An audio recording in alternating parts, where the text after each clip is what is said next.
सिद्धेभ्या ओम नमः सिद्धेभ्या।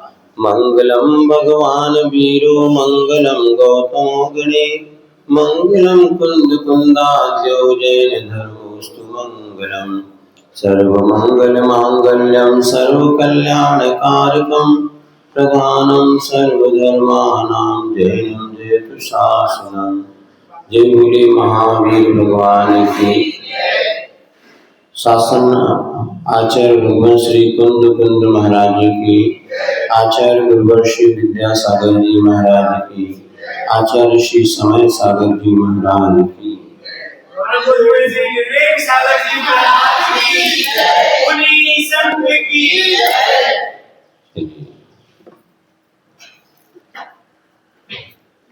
प्रसंग चल रहा है, माटी के जीवन को उन्नत बनाना है और शिल्पी ने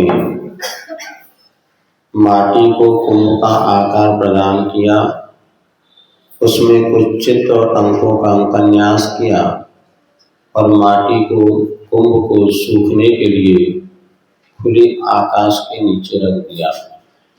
इधर आकाश में अचानक बादलों का आना हुआ और इसी निमित्त से जल और समुद्र की और धरती की समीक्षा की जा रही है। सो यहाँ पर बादलों ने धरती को लूटा है, हम शीतलता देंगे इसका लोभ देता हुआ उसने वर्षा के बहाने धरती का अमूल्य वैभव बहा बहाकर समुद्र को ही लिया। लेकिन समुद्र के भाग्य में उसका उपभोग नहीं था, तो समुद्र ने सारी की सारी संपदा चंद्रमा को दी और चंद्रमा ने चूंकि इससे घूस लिया था तो वह भी अपने आप में लज्जित हुआ और वह धरती से दूर रह करके थोड़ा छुपता छुपता ही बाहर निकल रहा है। पेज नंबर 192 192 पुस्तक ले लो भैया सब लोग। 192 नंबर पेज पर यह कटु सत्य है कि अर्थ की आंखें परमार्थ को देख नहीं सकती। अर्थ की लिप्सा ने बड़ों बड़ों को निर्लज्ज बनाया है। यह प्रश्न कल हुआ था, अब आज आगे पढ़ते हैं। यह बात निराली है कि मौलिक मुक्ताओं का निदान सागर भी है। कारण मुक्ता का उपादान जल है, यानी जल ही मुक्ता का रूप धारण करता है। तथापि इस विषय पर विचार करने से विदित होता है कि इस कार्य में धरती का ही प्रमुख हाथ है। जल को मुक्ता के रूप में ढालने सुक्ति का सीप का कारण है। आप सीप स्वयं धरती का अंश है। स्वयं धरती ने सीप के प्रशिक्षित कर सागर में प्रेषित किया। जल को जड़त्व से मुक्त कर मुक्ता फल बनाना है। पतन के गर्त से निकालकर उत्तम स्थान पर धरना धृति धारणी धरा का ध्येय है। यही दया धर्म है, यही दिया कर्म है। अब इधर समुद्र ने बार बार धरती के साथ छल किया, फिर भी धरती ने संकल्प लिया कि मुझे सब कुछ सहना है किंतु किसी प्रकार का प्रतिकार नहीं करना। तो धरती ने इधर क्या किया, मौलिक मुक्ताओं का निधान सागर। ये बात भी सुना जाता है कि समुद्र में बहुत सारे मोती मिलते हैं और खजाना वहां पर है। कारण है कि मोती का उपादान कारण कौन है, जल। जब स्वाति नक्षत्र का काल हो और सीप खुली हो, उसमें यदि जल की बूंद पहुंच जाए तो मोती बन जाती है। इस कार्य में भी धरती का ही प्रमुख हाथ है। जल को मुक्ता के रूप में ढालने में सूक्ति का सीप कारण है। और सीप किसका अंश है, तो धरती का ही अंश है। स्वयं धरती ने सीप को प्रशिक्षित करके सागर में प्रेषित किया। समुद्र की इतनी विपरीत चाल होने के बाद भी धरती ने अपना कर्तव्य नहीं छोड़ा और उसने वहां पर सीप को प्रशिक्षित करके भेजा कि जल को जड़त्व से दूर करना है। इस पानी के जल में जो अज्ञान पना भाव है उसे दूर करो और जल को भी मुक्ति मिले, इसलिए उस पानी की बूंद को भी मोती का रूप प्रदान करो। तो पतन के गर्त से निकालकर उत्तम उत्थान पर धरना धरती धारणी का ध्येय है। वह धरती कैसी है? धैर्य को धारण करने वाली है। उसने यह मन बनाया है कि भले जल ने हमारे साथ छल किया है, फिर भी मुझे उसको उन्नत बनाना है और वह पानी की बूंद को मोती का रूप प्रदान करना है। यही दया धर्म है और यही जिया कर्म। जिया माने चेतन का कर्म यही है कि दूसरों का उपकार करे, उन्हें सन्मार्ग मिले। फिर भी सबकी प्रकृति सही सुलटी हो, जो कैसा संभव? जल की उल्टी चाल मिटती नहीं वहाँ। जल का स्वभाव छल छल उछलना नहीं, उछलना केवल बहाना है। उसका स्वभाव तो छलना है।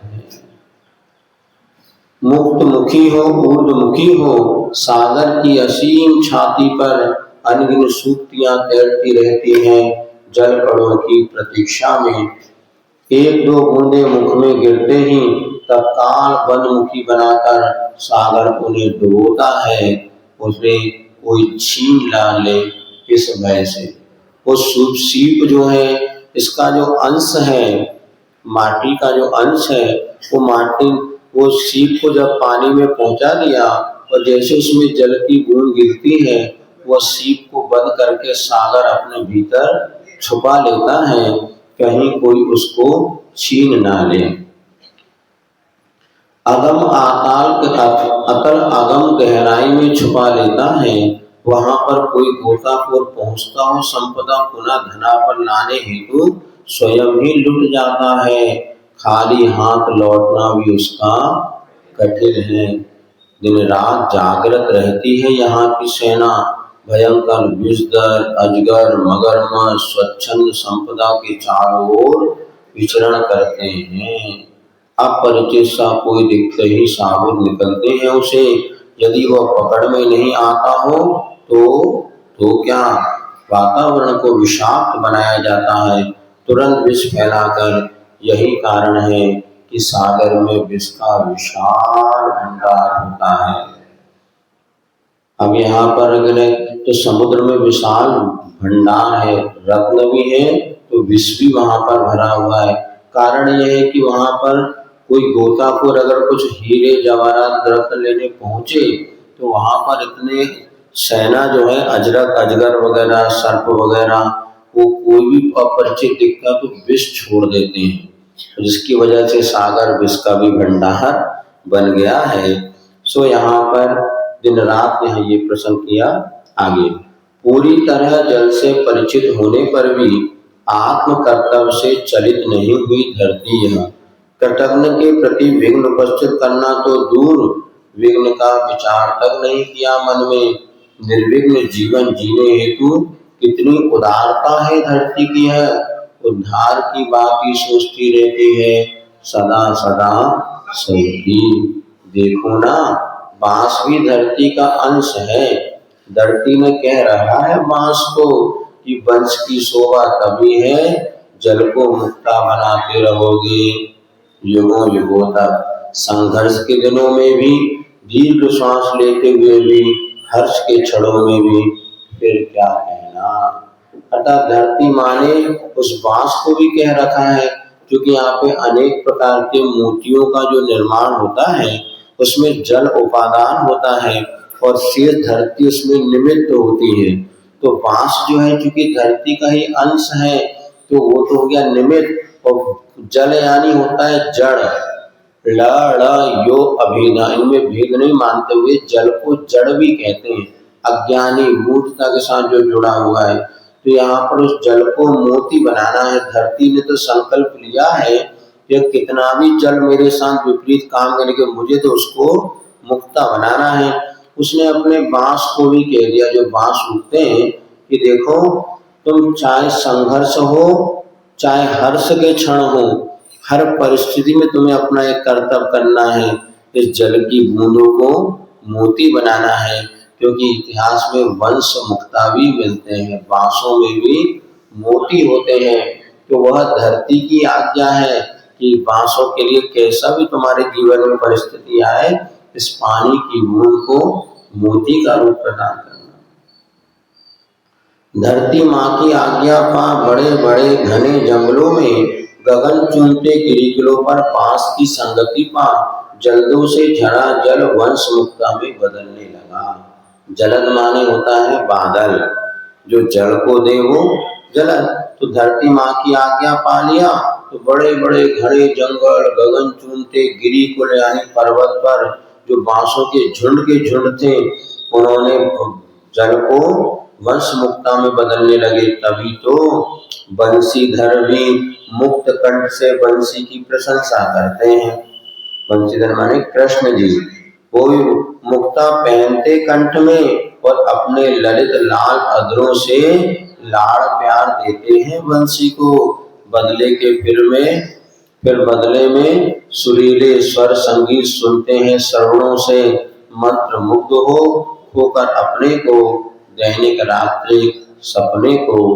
इसी भांति धरती माँ की आज्ञा पालने में रत हैं नाग, शूकर, मच्छ, गज, मेघ आदि आदि, जिनके नाम से मुक्ता प्रचलित है। वर्ष मुक्ता, शिव मुक्ता, नाग मुक्ता, शूकर मुक्ता, मच्छ मुक्ता, गज मुक्ता और मेघ मुक्ता। सो मेघ मुक्ता बनने में ही धरती का ही हाथ है, सो स्पष्ट होगा। जितने मोती बन रहे हैं सब मोती जल के ही परिणमन है। तो वंश मुक्ता तो बताया, सीप मुक्ता भी एक हो गया। नाग मुक्ता, जो नाग होते हैं उसकी मणि में भी एक, सभी नागों में नहीं होते, कुछ नागों तो वो भी। इसके बाद शूकर मुक्ता भी होते हैं, मत्स्य के पास भी मणि होती है।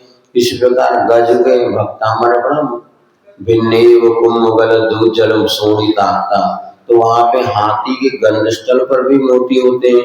और मेघ मुक्ता भी होते हैं, अर्थात आकाश से बरसने वाले भी मोती होते हैं। इन सब में धरती का ही हाथ है, सो स्पष्ट होगा। इन सब विशेषताओं से सातिशय यश बढ़ता गया धरती का। चंद्रमा की चंद्रिमा को अतिशय ज्वर चढ़ता गया। इधर यहाँ पर सत्सय यश बढ़ा, इधर चंद्रमा की कांति को यश बुखार आने लगा। कोई चंद्रमा उसको देख के, धरती को देख चंद्रमा पानी को देख के उबलता है, समुद्र क्या सूर्य को देख के उबलता है और चंद्रमा को देख के उछलता है। धरती की जब ख्याति बढ़ने लगी तो चंद्रमा की कांति को भी ज्वर चढ़ गया, माने बुरा लगने लगा। धरती के प्रति तिरस्कार का भाव और बढ़ा। धरती को अपमानित अपवादित करने हेतु चंद्रमा के निर्देशन में जल तत्व अति तेजी से शतरंज की चाल चलने लगा। यदा कदा स्वल्प वर्षा करके दलदल पैदा करने लगा धरती पर। धरती की एकता अखंडता को क्षति पहुंचाने हेतु दलदल पैदा करने लगा। अब बादल क्या करे, थोड़ा थोड़ा पानी वर्षा करके धरती की ख्याति कैसे नष्ट हो, धरती का जो स्वच्छ भाव कैसे बुरा में बदले, तो थोड़ा थोड़ा बरस बरस करके यहाँ कीचड़ करने लगा। दल बहुलता शांति की हननी है ना, जितने विचार उतने प्रचार, उतनी चाल ढाल, हाला भूली जलता क्रांति की जननी है ना। इसी का यह परिणाम है अतिवृष्टि का, अनावृष्टि का और अकाल वर्षा का समर्थन हो रहा है। यहाँ पर तुच्छ स्वार्थ सिद्धि के लिए, कुछ व्यर्थ की प्रसिद्धि के लिए सब कुछ अनर्थ घट सकता है।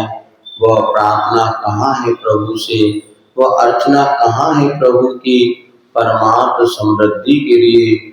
इसी बीच विशाल आंखें विस्फारित खोल खड़ी लेखनी यह बोल पड़ी, अधा पातनी विश्वघातनी, इस दुर्बुद्धि गिरे धिक्कार हो। आर्तदायिनी दीर्घ गीर से इस धन वृद्धि के लिए धिक्कार हो। अर्थात वह समुद्र जिस तरह से धन का संग्रह कर रहा है, इधर जो बारिश करके वह जल दलदल फैला रहा है, माँ कुछ स्वार्थ सिद्धि के लिए सब कुछ अनर्थ यहाँ पर घट सकता है। सो लेखनी भी कहती है, इस तरह से अधा पतन की ओर ले जाने वाली, विश्व का घात करने वाली दुर्वृत्ति को धिक्कार हो, जो कि वह निश्चित दुख को ही देने वाली है। जीव गृध्र जैसी, गिद्ध पक्षी जैसे इस धन वृद्धि को लिए धिक्कार हो। आगे का प्रश्न पढ़ते हैं। अब इधर कुंभकार उस कुंभ को सुखाने के लिए खुले आकाश के नीचे रखता है। सो यहाँ पर बीच में उसको कुछ काम याद आ गया कि 2-3 दिन छुट्टी है, चलो अपन घूम आओ। अब कुंभ का कोई काम बचा नहीं, माटी के कुंभ को बना दिया, अब सूखने में 2-3 दिन लगेगा। तो देखो अब कुंभकार प्रवास के लिए बाहर गया, 3-4 दिन हो गए, किसी कारणवश विवश होकर जाना पड़ा बाहर कुंभकार को, पर प्रवास पर तन ही गया है उसका, मन यहीं पर बार बार लौट आता आवास पर। तन को अंग कहा है, सो मन को अंगहीन अंतरंग, अनंग का योनि स्थान है वह, सब संगों का उत्पादक है, तो सब रंगों का उत्पादक। तन का नियंत्रण सरल है और मन का नियंत्रण असंभव तो नहीं, तथापि वह एक अवश्य उलझन है, कटुक पान गरल है वह। कुंभकार की अनुपस्थिति होना, कुंभ में सुखाव की उपस्थिति होना, यह स्वर्णावसर है मेरे लिए, यूं जलधि ने सोचा। और हर हर कहती लहरों के बहाने बादलों को सूचित किया अपनी कूटनीति से, जो पहले से ही प्रशिक्षित है। अब चूंकि धरती की कीर्ति बढ़ रही है और उनको बादलों को, यह समुद्र को यह सहन नहीं हो रहा, तो कुछ तो दलदल किया, वैसे कीर्ति नष्ट हो। अब इधर जो खुले वातावरण में कुंभकार को 3-4 दिन घर से बाहर जाना पड़ा प्रवास के लिए। प्रभु तन ही गया था, मन तो उसका बार बार वही लौट करके आता है। ये तो निश्चित है, जैसे आप लोग शादी ब्याह के लिए कहीं बाहर जाते हैं तो या कोई कार्यक्रम के लिए जाते हैं, लेकिन कई बार लगता है भैया घर में जो सुख है वो बाहर यहाँ पर अपने को, इसलिए परदेश में तो नरेश को भी क्लेश होता है, तो प्रायः लोग परदेश की अपेक्षा अपने घर में रहना ज्यादा उचित समझते। तो यहाँ पर उसका तन ही गया, मन तो बार बार वहीं पर लौट कर आता है।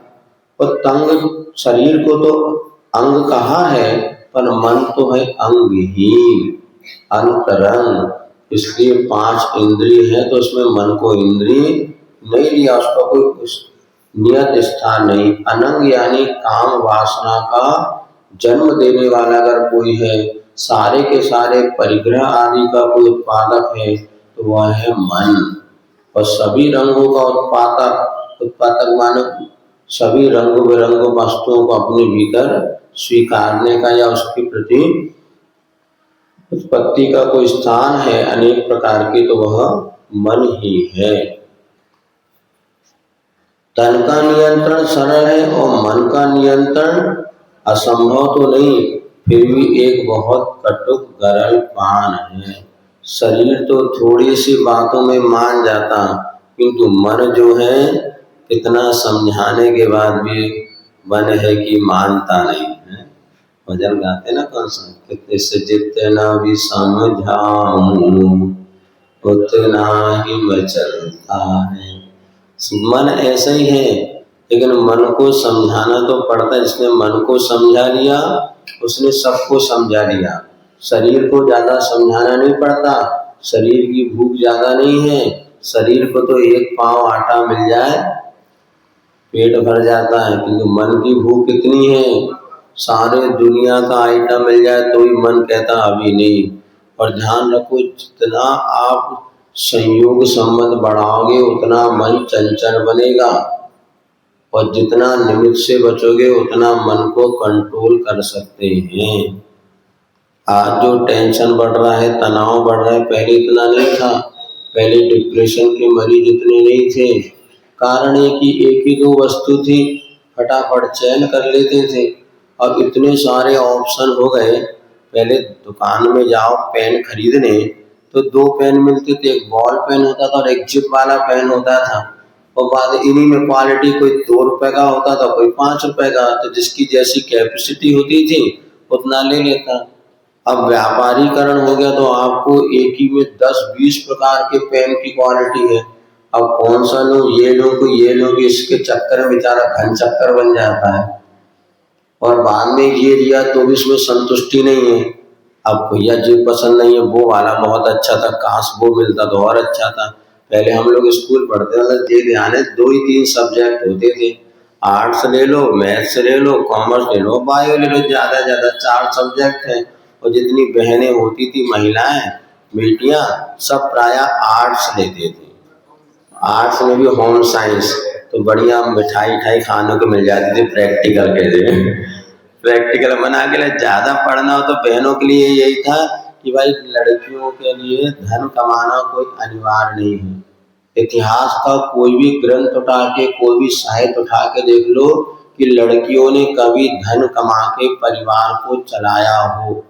महिला धन का संरक्षण तो करते थे, पुरुष धन कमाता था और महिला उस धन को व्यवस्थित करती थी। घर में जो है, यदि पुरुष 10,000 रुपए महीना भी कमाता था तो एक गृहिणी जो होती सदगृहस्थ, उस 10,000 में अपना पूरा का घर ऐसा मैनेज करती थी कि सामने वाला व्यक्ति कह नहीं सकता था इनके घर में कोई कमी है। अभी पूरे गर्मी में सारे खींचना पापड़ भरी मरी सब इकट्ठी हो जाती थी और आप 10 पर बरसात में भी बाजार का कोई खरीदना नहीं पड़ता। तो ये मैनेजमेंट करने की जो कला परिवार में महिलाओं में थी वो बहुत महत्वपूर्ण थी। अब बाजार का तो मेजरमेंट सीख रहे हैं किंतु घर का मैनेजमेंट आता नहीं। घर में भैया तुम भी होटल से ले आके खा लो, हम भी होटल से ला के खा लो, बनाना पछुआता नहीं। एक बार हम चौके में गए, हमने पूछा, प्राय हम पूछ लेते भैया किसने क्या बनाया, यदि जो बनाया तो उसके हाथ का एक आध गिलास में बेचारा खुश हो जाता। तो हमने पूछा बेटा तुमने क्या बनाया, बोले महाराज रांगोली बनाई। हमें रांगोली कोई खाने की चीज तो है नहीं, बोले इससे ज्यादा आते नहीं, मम्मी ने सिखाया नहीं। मम्मी ने कहा बेटा पढ़ ले पढ़ ले पढ़ ले, कोचिंग पढ़ ले, ट्यूशन पढ़ ले, कॉलेज पढ़ ले, किंतु कभी मम्मी ने कहा बेटा तू रोटी बनाना सीख जा, बेटा तू पराठे बनाने सीख जा, बेटा तू महाराज पे चौका लगाने सीख जा। क्या वो सिखाए नहीं। वो चतुर्थ काल की मम्मी थी जो सिखाती, पंचम काल की मम्मी और 21वीं सदी की तो वो और एक्सपर्ट है। बेटा तो धन कमाना सीख जा किंतु रोटी बनाना भले ना सीख। लेकिन ध्यान रखना, जो बेटी रोटी बनाना नहीं जानती, जो कन्या, वो कभी भी परिवार को सुखी रख ही नहीं सकती। धन कमाना तो पुरुष धन कमा के लाता तो वो सब सेटअप होता था, किंतु बदलती परिस्थितियां ने हमें ऐसी मानसिकता बना दी कि लगता है कि हर बच्चे को पैरों पे खड़ा होना चाहिए। अब पैरों पे खड़े होने का अर्थ क्या होता है ये हम आज तक नहीं समझ पाए। हमें 30 साल हो गए, इतने शाहबाग आते बोले महाराज आशीर्वाद दो, बच्चे की नौकरी लग जाए, पैसा कमा लिया। बेटा क्या करना, बोले पैरों पे खड़े करना है। हमने पूछा बेटा पैरों पे खड़े क्यों होना है। इंदौर में एक बेटी हमारे पास, एक जगह घर में आहार हुआ हमारा, तो आहार के बाद हमने पूछा बेटा क्या कर रहे, बोले महाराज MCA MBA कुछ पढ़ी थी, बच्चे पता नहीं क्या पढ़े थे। हमने बेटा क्यों पढ़ रहे, क्या करोगे पढ़ने के बाद, बोले महाराज नौकरी करेंगे, जॉब करेंगे। हमने कहा बेटा जॉब क्यों करोगे, क्या जो तुम्हारे पिताजी के पास करोड़ों की संपत्ति है, आहारी हमारा इतना बड़ा बंगला है और एक दो बेटे से बेटी ज्यादा है नहीं। और ये भी आजकल है कि कुछ संपत्ति का अधिकारी लड़का अकेला नहीं होता। यदि बाप के 1 करोड़ की 10 करोड़ की संपत्ति है तो बेटी उसके अधिकारी है कि नहीं। क्यों जैन साहब, इनने बहुत सही किया, अपने 4 बेटों को दिया, 4 बेटे ना, 3 बेटा और 1 बेटी, तो जितनी इनके पास संपत्ति उसके 4 अधिकार उन्होंने किए, 4 भाग, और 3 बच्चों को दिया। तो एक अपनी बेटी के लिए भी जो 1 करोड़ जो बनता है, हमने सोचा आज तक ऐसे पिता हम हैं, आपको ही मायके से मिला है। पहले हमारी बहनें लेती नहीं थी और उल्टा देती, तब तो बहनें नहीं बहुत दिया, ये बहुत अच्छा, लेकिन अब तो कोर्ट केस करने लगे। एक नहीं, एक आया था हमारे पास, हमें तो ध्यान है, हमें तो परिवार में 5 बहना आ रही थी, सबने फटाफट साइन कर दी कि जो कुछ संपत्ति सब भैया के, हम नहीं चाहने। किंतु अब ऐसा होने लगा कि बहनें भी केस करने लगी। एक आया था हमारे पास, यही कहाँ की बात है था, तो बहन ने भाई के ऊपर केस कर दी कि मेरी संपत्ति मुझे दो। अब दोनों स्थिति क्या, देखो अंतर तो आ रहा है। पहले तो ऐसा होता था कि इतना विकल्प नहीं होता था, ब्याह शादी हो गया फ्री हो जाए, लेकिन अब क्या हो गया, बेटियां भी चाहने लगी। और ये अच्छा है, पिता यदि इन्होंने किया, अपनी बेटी के नाम पे जो था विवाह शादी सब कर दिया, उसके बाद भी उनका भाव था एक ही बेटी है तो क्यों उसको कम करें। नहीं नहीं, अच्छा है।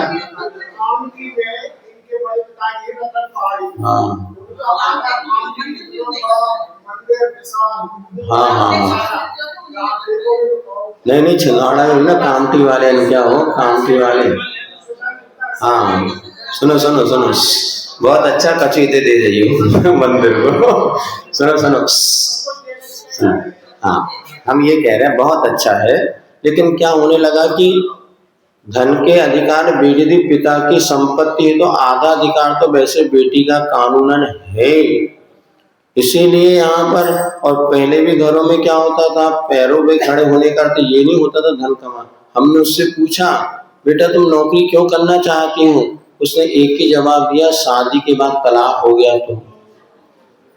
शादी के बाद तलाक हो गया तो कहाँ रहेगी बेटी, मतलब बेटी का इसीलिए हम अभी से धन कमाने लगे तो तलाक हो गए। इसीलिए आज तलाक के केस बढ़ रहे हैं। आज देखना, पहले जहां वर्षों में 2-4 सुनते थे, आज वर्षों में 25-50 तलाक। कोर्ट में जो है ना जज, वो परेशान है कि महाराज इतने केस आ रहे हमारे पास। कारण ये कि शुरू से धारणा बन गई कि हम पैसा कमाएंगे, और थोड़ा सा कुछ किया बेटा तो जाने, हम जाने हम कोई कमजोर है क्या। तो हमने सुना, हमने कहा बेटा अब क्या बताएं तुम्हारे लिए, धन कमाने का उद्देश्य क्या होता था, लेकिन आज उद्देश्य बदल गए, तो बहुत सी परिस्थितियां।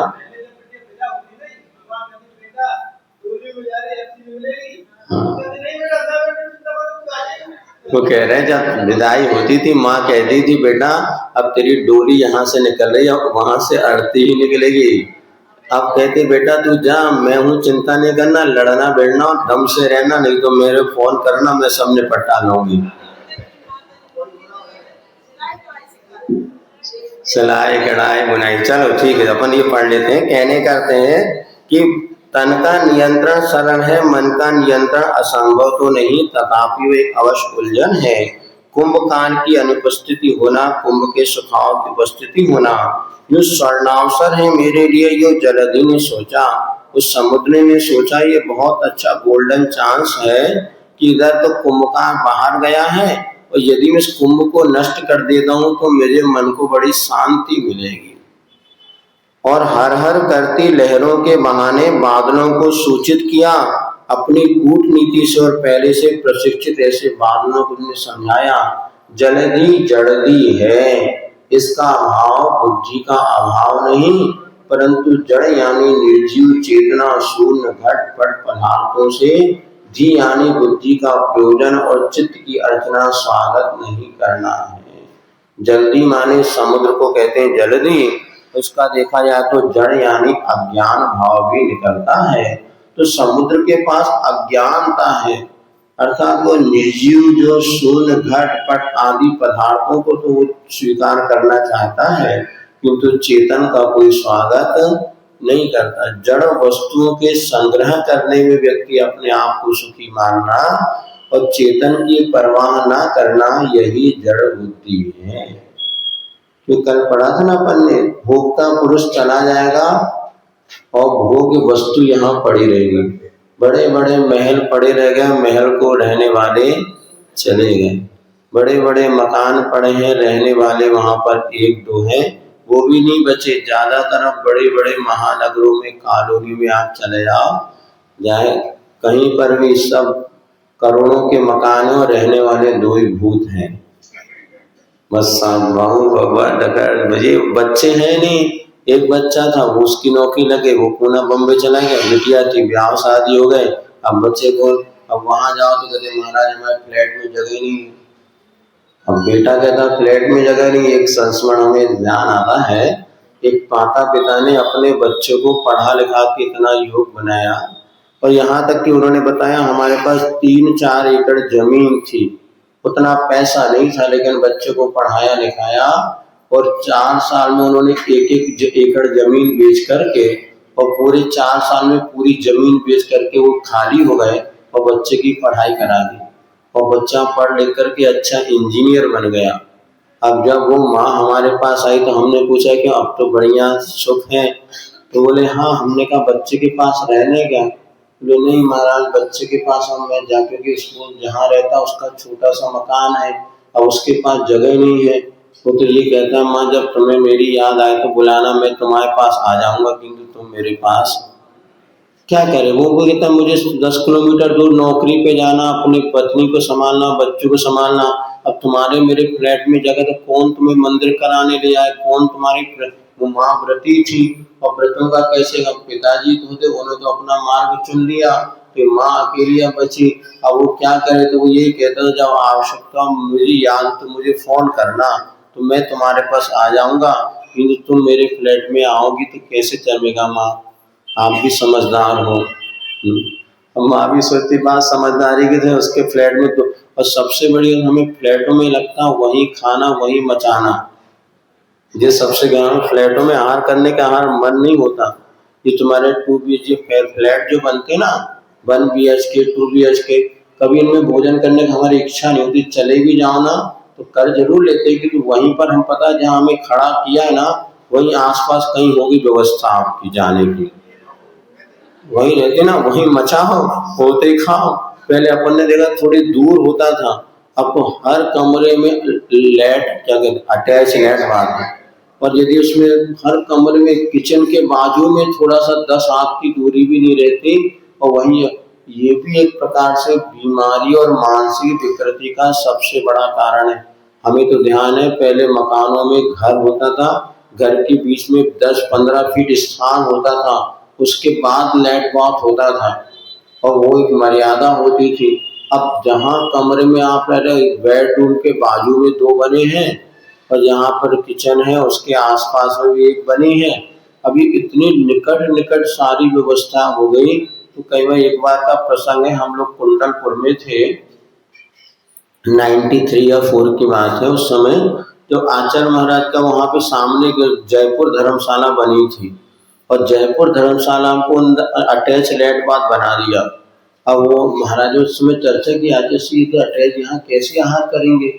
हाँ, आतिश ने कहा तो बिल्कुल अनुचित है। फिर क्या करें? अब चूंकि वहां पर जितने वीआईपी लोग आते थे उन सबको तो वही चाहिए। वीआईपी का तो आजकल यही हो गया कि जिसको एक ही साथ में व्यवस्था वीआईपी हो, जिनकी दूर व्यवस्था वो जनरल कोटे में।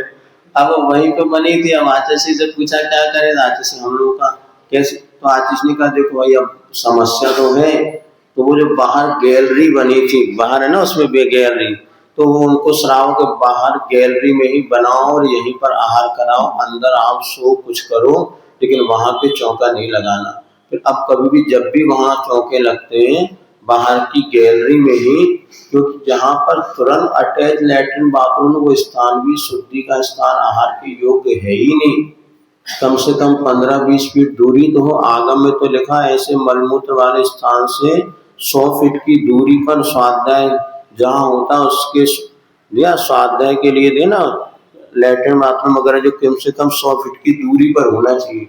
जहाँ निकट में ये वहाँ स्वाध्याय का निषेध है सिद्धांत आदि ग्रंथों का, क्योंकि इसकी मर्यादा एक होती थी जिसके परिणामों पर भी अंतर पड़ता था।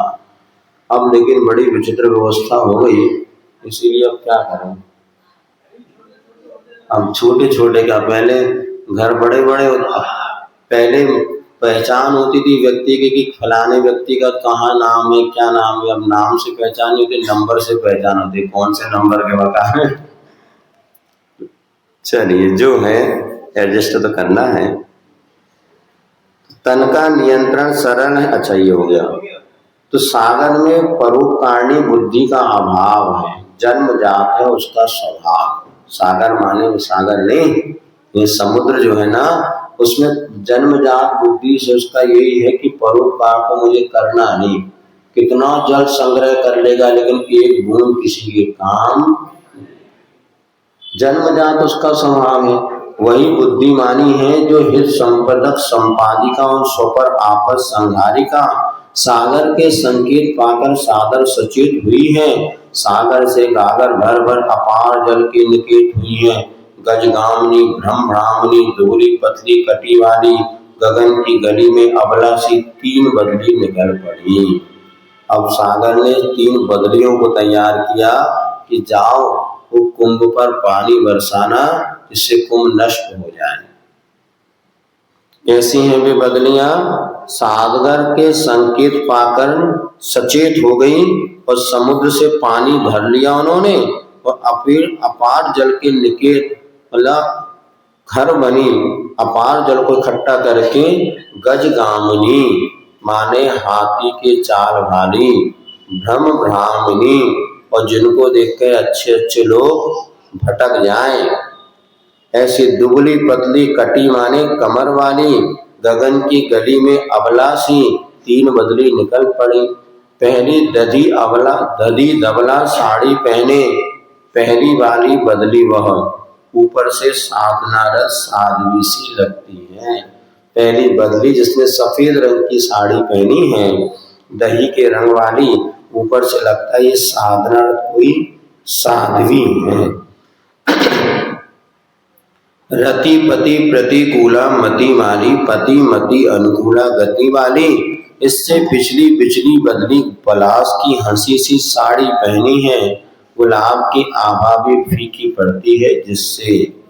अब दूसरी जो थी रति पति प्रतिकूला मति वाली, विशेषण दिया अर्थात कामदेव की बुद्धि के विपरीत काम वासना से ग्रसित नहीं है वह, किंतु अपने पति की बुद्धि के अनुकूल चलने वाली है, अर्थात उसके लिए सहयोग प्रदान करने वाली, वह काम वासना से दूर किंतु पति के अनुकूल चलते हुए धर्म मार्ग को वृद्धि करने वाली।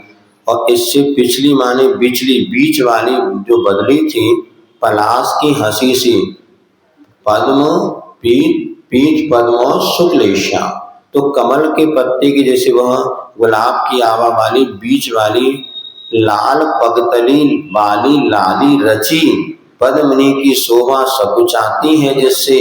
इस बदली की आवा जहां जहां गई चली, फिसली फिसली बदली वहां की आभासी। तो पहले तो शुक्लेशा का प्रतीक है, दूसरी पद्मलेशा है, उसका रूप सौंदर्य का वर्णन किया है कि जहां जहां उसकी शोभा गई वहां वहां सारे के सारे पदार्थों की शोभा फीकी पड़ गई। और नकली नहीं असली स्वर्ण की साड़ी पहनी है सबसे पिछली वाली बदली ने, जिसको कहते हैं पीतलेशा। आगम में 6 लेशाओं का वर्णन है, कृष्ण नील कापोत पीत पद्म शुक्लेशा। तो आचार्य महाराज ने यहाँ पे 3 बदलियां 3 लेशा के प्रतीक बतलाई हैं। सो यहाँ पर इनका प्रयास चलता है सर्वप्रथम प्रभाकर की प्रभा को प्रभावित करने का। तो सबसे पहले तीनों बदलियों ने क्या किया, प्रभाकर माने हो गया सूर्य, उसकी प्रभा माने हो गई किरणों, तो सूर्य की किरणों को प्रभावित करने का प्रभाकर को बीच में लेकर के परिक्रमा लगाने लगी। प्रभा तो प्रभावित हुई परंतु प्रभाकर का पराक्रम और पराभूत नहीं हुआ, उसके कार्यक्रम में कुछ भी कमी नहीं आई। सूर्य की किरणें तो प्रभावित हो गई और नीचे अंधेरा छा गया, किंतु सूर्य तो अपने रास्ते से वो जैसा चल रहा था वो चलता रहा, उस बदलियों के प्रभाव में नहीं आया। प्रभाकर का पराक्रम प्रभावित पराभूत नहीं हुआ, इसके कार्यक्रम में कोई कमी नहीं आई। अपनी पत्नी को प्रभावित देखकर प्रभाकर का प्रवचन प्रारंभ होता है। अब पहला एक महाकाव्य है जिसमें आचार्य महाराज ने नारी के एक एक शब्द की बहुत सार्थक सकारात्मक व्याख्या की है। तो यहाँ पर आप सुनिएगा, नारी का अपने समाज परिवार और स्वयं के प्रति क्या कर्तव्य होता है, सो आचार्य महाराज ने उसके शब्दों के ही विश्लेषण करते हुए यहाँ पर व्याख्यान किया है। ये निश्चित समझना एक घर को स्वर्ग और नरक बनाना मात्र नारी के हाथ की बात है। पुरुष की इसमें कोई कैपेसिटी है नहीं। पुरुष तो बेचारा ही है इस मामले में। क्यों? यदि एक नहीं देखो आप, यदि एक संस्कारित नारी घर में आती है तो एक परिवार को स्वर्ग बना देती है, और यदि वही संस्कारवान नहीं है तो घर को नरक बनने में और मिटने में भी समय नहीं लगता। इसलिए आचार्य महाराज ने 5 प्रतिभा स्त्री खुलाई तुम्हारे घर को बचाने के लिए। प्रतिभा स्त्री लड़कों के लिए अभी एक भी नहीं खुली। लड़कों के लिए अब का खोले, जब खोलने दे। पहले सोचा था प्रभात स्तर पे इसे बनाने का, किंतु वो व्यवस्था नहीं बन पाई। इधर 5 प्रतिभा स्त्री की बेटियों को संस्कार क्यों? माँ ये कि अगर बेटियां सुरक्षित रही तो समाज सुरक्षित रहेगी। यदि बेटियों के संस्कार सुरक्षित रहे तो समाज को बचाना बहुत दुर्लभ है। इसलिए हम तो बार बार बहनों को कहते हैं, प्रतिभा स्त्री की दीदियों को, कि बेटा तुम इनके ज्यादा पढ़ाई लिखाई के चक्कर की अपेक्षा जो माता पिता संस्कार देने के लिए उस संस्कार को ज्यादा बचा के रखो। क्योंकि संस्कार बचेंगे तो संस्कृति और समाज बचेगी, और संस्कार चले गए तो संस्कृति और समाज बचना बहुत दुर्लभ है। आज देखो कैसा, अभी देखो, अब देखो कैसी समस्या आती है। अन्यथा नहीं लेना, क्योंकि बता रहे अभी हम जब सागर में थे तो सागर में बुंदेलखंड वो कॉलेज है, मेडिकल कॉलेज। अभी यहाँ पर सुबह एक बच्चे हमारे पास है, बेटा बेटी आए थे, वो मेडिकल कॉलेज महावीर में मेडिकल कॉलेज में पढ़ते थे। तो दोनों आके बैठे, तो हमने पहले पूछा कि वो हमें, पहले तो हमने कुछ नहीं बोला, हमने कहा होंगे। फिर जब उठ के जाने लगे धीरे से हमने पूछा क्यों बेटा बाहर से आए हो क्या? तो हाँ, बोले महाराज हम यहाँ के नहीं है, यहाँ पढ़ते हैं भोपाल में कॉलेज, मेडिकल कॉलेज में। अच्छा, फिर पूछा कितने कैसे हैं आप लोग? बताए फर्स्ट ईयर में हम 4 स्टूडेंट्स हैं डॉक्टरी में, MBBS में। उसमें एक लड़का है, 3 लड़कियां, एक बेटा है और 3 बेटियां हैं। तो हमें उस समय याद आ गया जब हमने एक लेख में पढ़ा, उसने बताया महाराज हमारे मेडिकल कॉलेज में 10 जैन बच्चे हैं, उसमें 3 बेटियां हैं, वो सारे 3 बेटे हैं और 7 बेटियां हैं। उसने लिखा कि 7, अब बता 3 बेटियों को 3 जैन बेटे मिल जाएंगे डॉक्टर। अब आजकल क्या हो रहा है, बेटियों के विवाह में आप क्या ढूंढते हैं? डॉक्टर नहीं है तो डॉक्टर लड़का मिले, कोई इंजीनियर कलेक्टर भी नहीं चलेगा, डॉक्टर ने लिख के आपको डॉक्टर, इंजीनियर है तो इंजीनियर, और यदि कोई माँ है तो वही ढूंढते हैं अपन ज्यादातर। अब कुंडली मुंडली सब एक तरफ होंगे। पहले तो क्या करता है लड़का, जो लड़की करती है वही करने वाला मिले तो ज्यादा अच्छा। अब वो 3 बेटियों को 3 बेटे डॉक्टर मिल गए, अब जो 4 बेटियां बची उनका क्या होगा? ये बहुत बड़ा प्रश्न चिन्ह है। वो जो 4 बेटियां जिनको जैन डॉक्टर नहीं मिलेंगे, क्योंकि आज अपने समाज में अपन देख लो कितने भाई लोग जो हैं नौकरी से जुड़े और कितनी बहनें नौकरी से जुड़ी। आज हमारे परिवारों में ज्यादातर व्यापार वर्ग से लोग जुड़े। अब जब कभी कोई भी बेटी डॉक्टर नहीं बनेगी तो कभी IAS PSC में, अब वो किसी व्यापारी से तो जीवन साथी बनाएगी नहीं। अब उसको यदि अपनी समाज के यदि कुछ योग्य व्यक्ति नहीं मिलेगा तो कहाँ पर जाएगी? उसके सामने भी समस्या है ना। यदि वो मान लीजिए 2 लाख कमाती है तो किसी 1 लाख वाले से शादी करे, उसको तो और 2.5 लाख वाला चाहिए।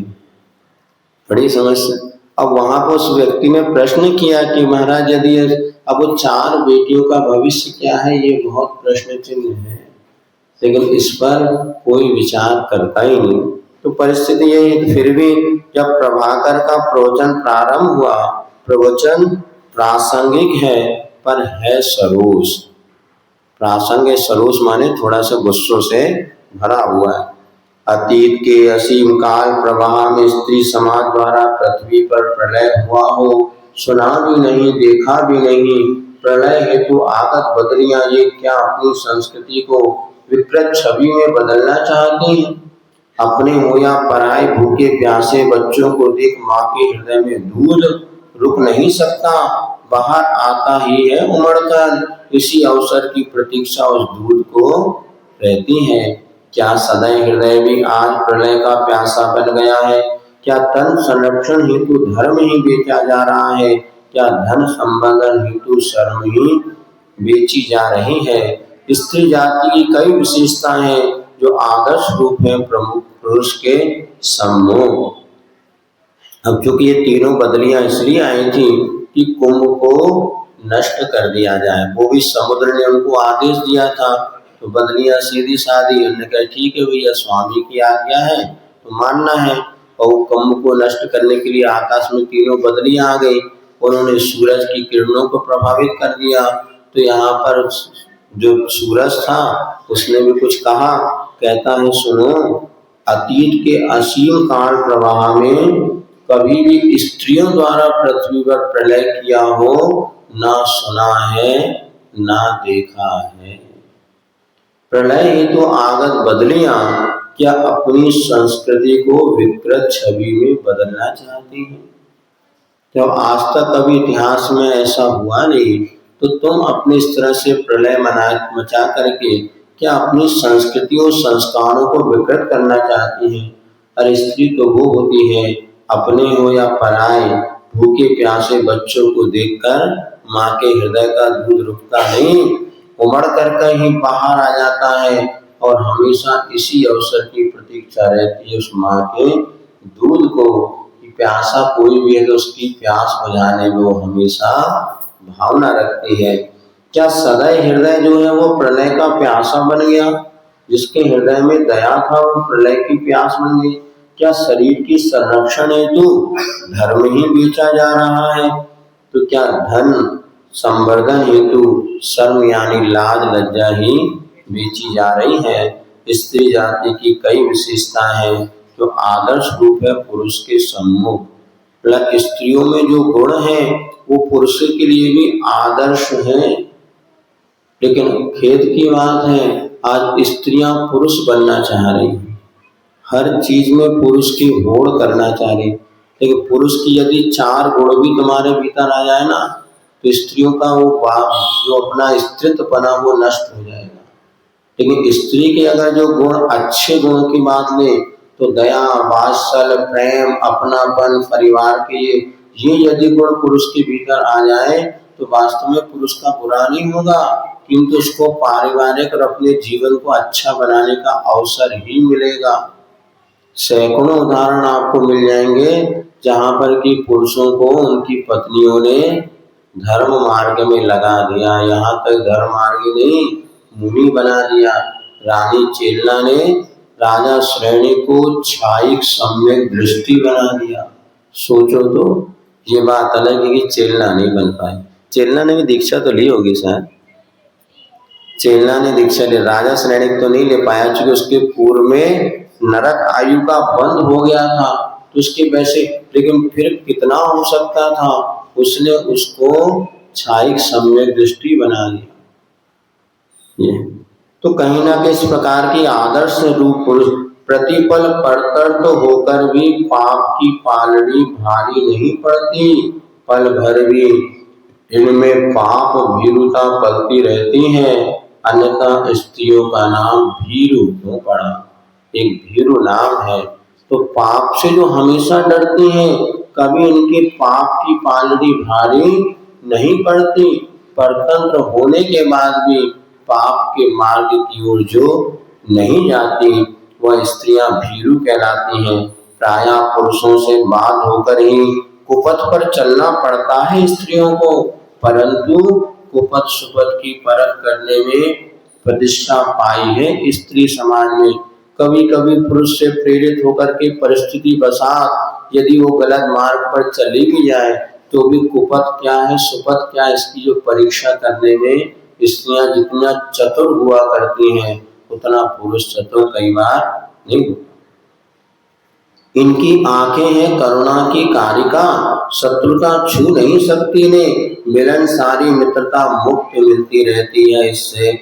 यही कारण है कि इनका सार्थक नाम है नारी, यानी ना अरी नारी, अथवा ये आरी नहीं है सो नारी। यहाँ पर यह इनकी करुणा, आंखों में करुणा का निरंतर वास रहता है इनको छू नहीं सकती। हाँ, शत्रुता इन्हें नहीं छूती और मिलन सारी मित्रता मुफ्त में मिलती। जब तक मिल रही है मिल रही, नहीं मिले तो फिर मुश्किल हो जाए। ये तो है आजकल। देखो इधर हमने देखा अब 50-50, 40-40, 30-30 आरिका मिलके एक साथ रह रही थी। इधर जहाँ पे बड़े बड़े जो प्रतिभा स्थल वगैरह में 100-100 बहने रहे, किंतु पुरुषों के बस की बात 2-4 10 तक तो ठीक है। इसका कारण ये है कि वहां पर एक दूसरे के प्रति समान, और ये भी जब तक मित्रता है तो मित्रता, और खटक पटक हो गई तो फूटी आंख ने सुहाव, तो पूरी जिंदगी हो जा, तो लड़ाई हो गई तो फिर मित्रता में बदलना बहुत मुश्किल है। पुरुष वर्ग लड़ भी ले फिर बाद में कभी मित्र बन भी जाते हैं, किंतु प्राय हमने देखा महिलाओं में एक बार यदि कट्टी हो गई तो फिर मिट्टी होना बचपन की बात अलग है, बड़े होने के बाद फिर मिट्टी होना, दोस्ती होना बहुत कठिन होता है। कहीं हमारे पास ऐसे केस आ जाते हैं, उनको भैया रहने दो, हमें मत फंसाओ बीच में, तुम जानो तुम्हारे निपटो। हमें पता है वो एक बार यदि मन में खटास आ गई और वो अगर एक दूसरे से वैसे मिलनसारी मित्रता रहेगी, वो सब एक साथ रहेंगे, लेकिन यदि कैसे स्पष्ट उससे मिलाना बहुत कठिन। फिर भी इनका सार्थक है नारी, अर्थात दुनिया में कोई इनका शत्रु नहीं है। और ये आरी नहीं है सो नारी, जो मंगलमय माहौल लाती महोत्सव जीवन में, वह महिला कहलाती है। जो मंगलमय माहौल लाती है, जो निराधार हुआ निरालम आधार का भूखा, जीवन के प्रति उदासीन हतोत्साही हुआ, उस पुरुष में मही यानी धरती धारणी जननी के प्रति अपूर्व आस्था जगाती है। अर्थात जो पुरुष को कोई आधार नहीं है, किसी का सहारा नहीं है, जो अपने जीवन के प्रति हतोत्साहित हो गया है, ऐसे पुरुष के मन में अपूर्व आस्था धरती के प्रति, माँ के प्रति, इस समाज और अपने जीवन के प्रति जो आस्था को जगाती है, वह महिला कहलाती है। और पुरुष को रास्ता बताती है सही सही मंतव्य का, सो महिला कहलाती है। आपको क्या करना, क्या पाना, क्या जीवन का लक्ष्य है, वो महिला उसको बताती है। सुनते तुलसीदास जो थे, तुलसीदास जो बहुत कामी थे, लेकिन जब उनका विवाह हुआ उनकी पत्नी ने उनको समझाया, अरे तुम जितना हाड़ मांस को लेकर के राग कर रहे हो ना, उतना तुम राम से राग करो, तुम्हारा कल्याण हो जाएगा।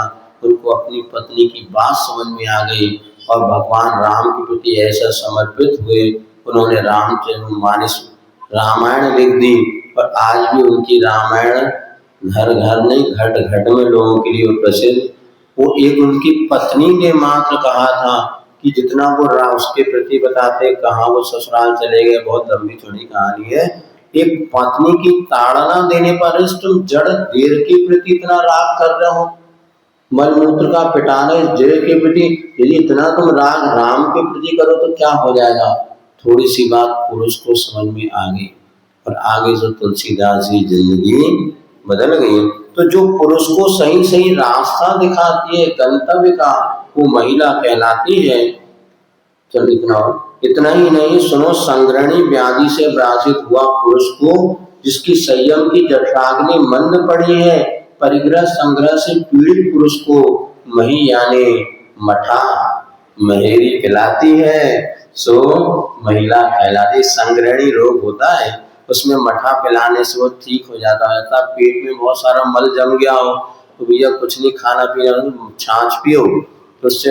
इसी प्रकार जो पुरुष संग्रह में लगा हुआ है, धन पैसा कमाने में जिसकी जिंदगी जा रही है, दान पुण्य नहीं करता, ऐसे उस पुरुष को तो संग्रह वृत्ति से, परिग्रह संग्रह से पीड़ित पुरुष को मठा महेरी पिलाती है, अर्थात त्याग ज्ञान पुण्य की ओर उसको प्रेरित करती है।